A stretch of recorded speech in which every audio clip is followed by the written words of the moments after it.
अस्सलामुअलैकुम जी, ये है day 14 of making money from social media marketing.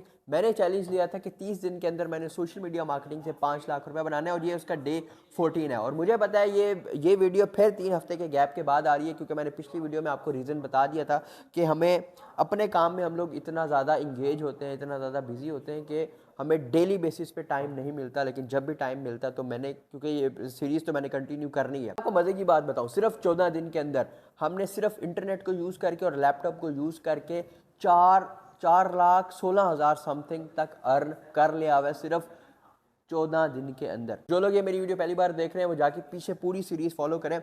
तो उसमें मैंने बताया है कि किस तरह हमने क्लाइंट को हंट किया है, किस तरह हमने उनके साथ डील किया है, किस तरह हमने उनके साथ बात की है, किस तरह कम्युनिकेट किया है, किस तरह उनको लॉक किया है। वो सारा प्रोसेस मैंने अपनी पिछली वीडियो में दिखाया हुआ है और बड़ी डिटेल्ड में चीज़ें समझाई हुई हैं। अच्छा जी, इस वीडियो के अंदर हम लोग आप लोगों के सवालों के जवाब देंगे, जो कि मैंने एक स्टोरी में कहा था कि आप मुझसे सवाल कर सकते हैं। तो हमने यहाँ पे वैसे बहुत ज़्यादा क्वेश्चंस आए हुए थे, लेकिन हमने यहाँ से कुछ फ़िल्टर आउट किए हैं क्वेश्चंस, और उसका मैं आप लोगों को यहाँ पे सबके मैं जवाब दे देता हूँ। सबसे पहला सवाल है हुज़ैफ़ा अरशद का। सर, क्लाइंट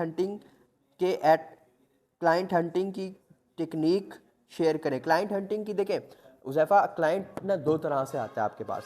जब भी क्लाइंट आता है वो दो तरह से आता है। पहला, या आप क्लाइंट की तरफ जाते हो, दूसरा या क्लाइंट आपकी तरफ आता है। द मोमेंट आप जब क्लाइंट की तरफ जाते हो तो उसके अंदर आपकी इन्वेस्टमेंट, फाइनेंशियल इन्वेस्टमेंट नहीं लगती, उसके अंदर आपकी टाइम की इन्वेस्टमेंट लगती है।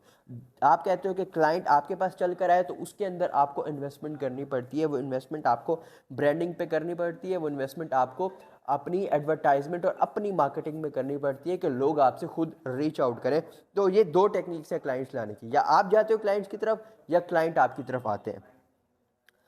अच्छा जी, दूसरा सवाल है कि सर आप लीड सर अनीस ने सवाल किया है, सर आप लीड्स पेड एड एडवर्टाइजमेंट के थ्रू लाने में सीरीज़ बनाएंगे। अनीस, इस पे मैं सोचूंगा कि मुझे पेड एड्स पे बनानी चाहिए या नहीं बनानी चाहिए। टू बी ऑनेस्ट, हम लोग ऑर्गेनिक लीड्स पे काम नहीं करते, हम लोग पेड लीड्स पे काम करते हैं। ये जो 4 लाख रुपए बनाए हैं सिर्फ 14 दिन के अंदर, ये सिर्फ आप लोगों को दिखाने के लिए था कि इस तरह से भी पैसे बनते हैं। तो हमारी पूरी कंपनी जो है वो पेड लीड्स के ऊपर काम करती है, और हमारी जो ट्रेनिंग है AI powered social media marketing training, जिसमें हम फिजिकल और ऑनलाइन लोगों को सिखाते हैं इस तरह आपने अपनी सोशल मीडिया मार्केटिंग की सर्विसेज को मार्केट करना है पेड तरीके से, ठीक है। और अब तो इसके अंदर AI भी इंटीग्रेट है, तो अब तो इसकी क्रेडिबिलिटी मज़ीद इन्हेंस हो गई है। अच्छा जी, उसके बाद हमसे सवाल किया है राजा तला ने, सर क्या यूट्यूब से सोशल मीडिया मार्केटिंग सीख कर एक अच्छा सोशल मीडिया मार्केटर बन सकता है या नहीं? यार, यूट्यूब से सीखने, मैं इससे समझता हूँ कि अगर आप स्विमिंग यूट्यूब से सीख सकते हैं तो आप सोशल मीडिया मार्केटिंग भी यूट्यूब से सीख सकते हैं। समझने वाले ये बात समझ के होंगे। कुछ चीज़ें लाइफ में ना आप यूट्यूब, मैं ऐसा नहीं कह रहा कि YouTube से आप कुछ नहीं सीख सकते, YouTube से आप बहुत कुछ सीख सकते हो। लेकिन जब बात आती है हैंड्स ऑन एक्सपीरियंस की, जब बात आती है आपकी क्यूरीज की, जब बात आती है आपके सवालों की, जब बात आती है प्रैक्टिकल वर्क की, जब बात आती है इन्वायरमेंट की, तो ये सारी चीज़ें मैटर करती हैं। ये सारी चीज़ें मैटर करती हैं। अगर ऐसा होता तो आज लोग YouTube से सीख कर करोड़पति बने हुए होते। जो करोड़पति YouTube से सीखकर बने भी हैं तो उन्होंने स्टार्ट में YouTube से सिर्फ नॉलेज लिया है। प्रैक्टिकल के लिए उनको कोई ना कोई ऑफिस चाहिए, प्रैक्टिकल के लिए उनको कोई ना कोई ऐसी कंपनी, कोई ना कोई ऐसे लोग चाहिए कि जिनके साथ बैठकर वो काम कर सके। तो YouTube बेसिक नॉलेज के लिए इज़ गुड, प्रैक्टिकल के लिए आपको कोई ना कोई ऑफिस चाहिए होता है, प्रैक्टिकल के लिए कोई ना कोई टीम चाहिए होती है जिसके साथ रहकर आप काम करते हैं, ठीक है। तो आपको बेसिक नॉलेज मिल जाएगी, आपको ऐड चलाना आ जाएगा, प्रैक्टिकल हैंड्स ऑन एक्सपीरियंस नहीं मिलेगा, वहाँ आपके कोई सवालों के जवाब नहीं देगा। अच्छा जी, दूसरा है जी, अस्सलाम वालेकुम सर, CPR को कम कैसे करें? कुछ लोगों ने ये कहा है कि क्रिएटिव डिपेंड करता है। ये सवाल विस्पर द डार्क 77 ने की है। अच्छा, कुछ लोगों को लगता है कि क्रिएटिव जो है ना अच्छा होना चाहिए, प्लीज़ मुझे क्लियर कर दें। अच्छा, ऐसा है, इस टाइम पे सबसे ज़्यादा इम्पॉर्टेंट चीज़ आपका क्रिएटिव है, आपके पूरे एड सेट लेवल पे सबसे ज़्यादा इंपॉर्टेंट चीज़ है आपका ऐड क्रिएटिव। अगर आपके ऐड क्रिएटिव में दम नहीं है, अगर आपका ऐड क्रिएटिव अच्छा नहीं है, आपका पूरा का पूरा ऐड बैठ जाएगा। चाहे आप डेली की $1 लाख की भी स्पेंड कर रहे हैं ना, ऐड क्रिएटिव अच्छा नहीं है, आपकी ऐड परफॉर्म नहीं करेगी।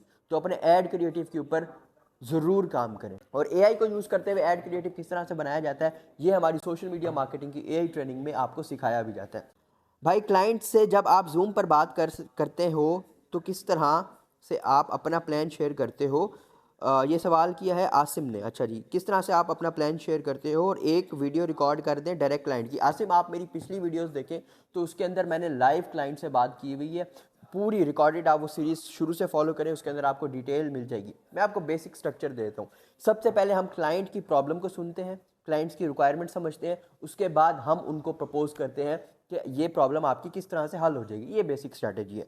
अच्छा जी, एक और सवाल किया है आमना ने। सर, अगर आपका क्रिएटिव विनिंग हो लेकिन 2 से 3 वीक्स के बाद उस पर CPR ज़्यादा पड़े, देन CPR कैसे कम किया जा सकता है?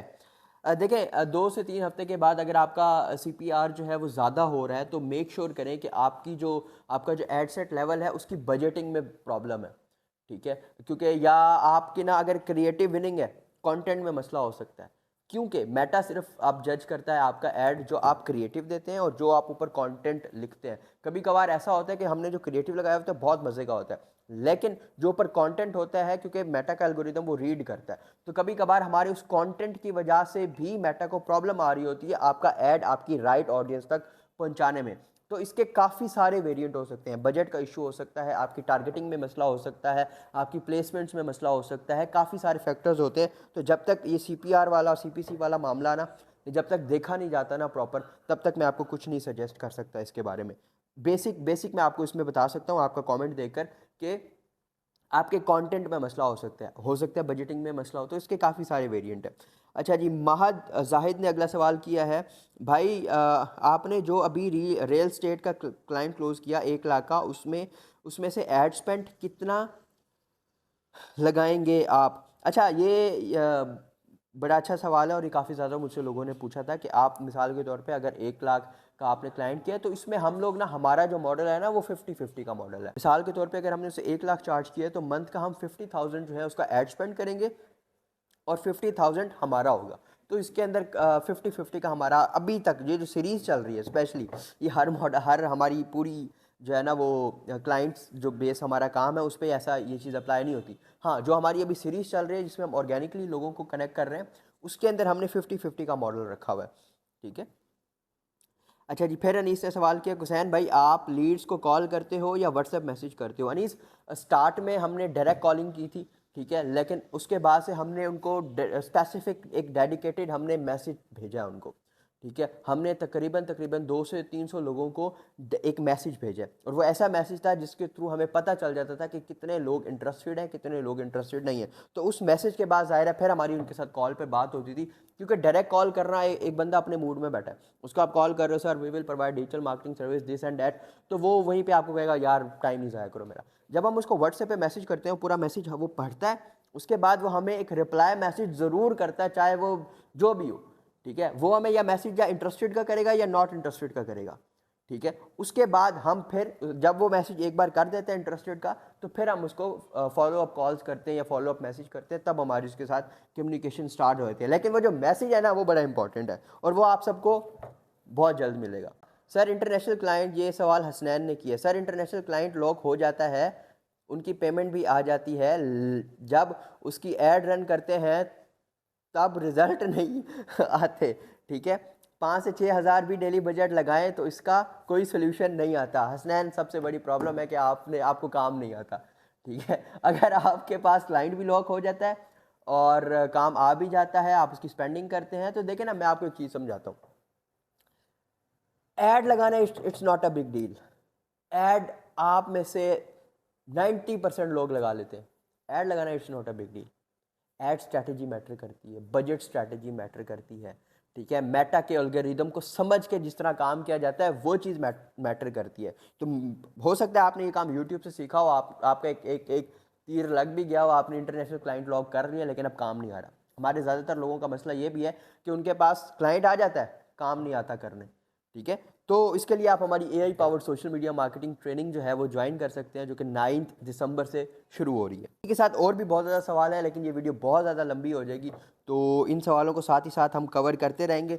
हमारे डे 15 के अंदर हम सीखेंगे कि क्लाइंट को हमने ना एक टूल के अंदर भी रखना है ताकि हमारी लीड्स ज़ाया ना हो।